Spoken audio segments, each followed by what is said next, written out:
আসসালামু আলাইকুম। ওয়ালাইকুম আসসালাম। আসসালামু আলাইকুম। অসংখ্য ধন্যবাদ ভাইজান আপনাকে। অসংখ্য ধন্যবাদ যে আপনি কথা বলার সুযোগ করে দিলেন।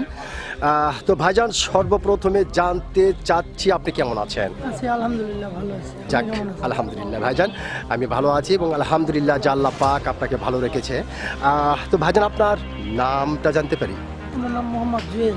মোহাম্মদ জুয়েল। জি। সুন্দর একটি নাম আপনার ভাইজান। তবে একটি কথা বলতে আমি বাধ্য হচ্ছি, সেটা হচ্ছে আপনার নাম শুনে এবং আপনাকে সামনাসামনি দেখে যেটা বোঝা যাচ্ছে আপনি প্রচণ্ড একটি সাহসী মানুষ। জি।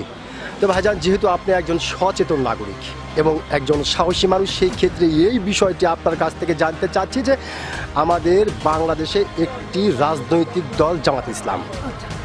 তেনারা বলছে খুব তাড়াতাড়ি করে বাংলাদেশের জনগণকে সঙ্গে করে নিয়ে তারা একটি আন্দোলনে ঝাঁপিয়ে পড়বে। তারা বলছে কাঙ্ক্ষিত সময়ের ভিতরে যদি জুলাই সনদ বাস্তবায়ন করা না হয় তারা একটি আন্দোলনে ঝাঁপিয়ে পড়বে। তাদের এই বিষয়টিকে আপনি কিভাবে দেখতেছেন?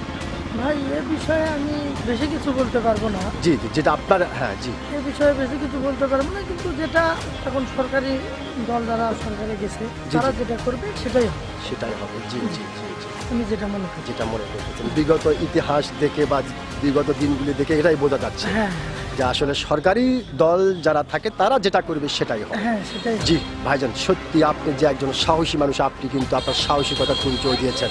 আপনি খুব সুন্দর করে এবং অত্যন্ত সাহসিকতার সহিত কিন্তু এই কথাটি বলেছেন। আমি আশা করবো আপনার এই গুরুত্বপূর্ণ কথাটি ও সাহসী কথাটি বাংলাদেশের অনেক সচেতন নাগরিকদের হৃদয়ে জায়গা করে দেবে। অসংখ্য ধন্যবাদ আপনাকে। আসসালামু আলাইকুম।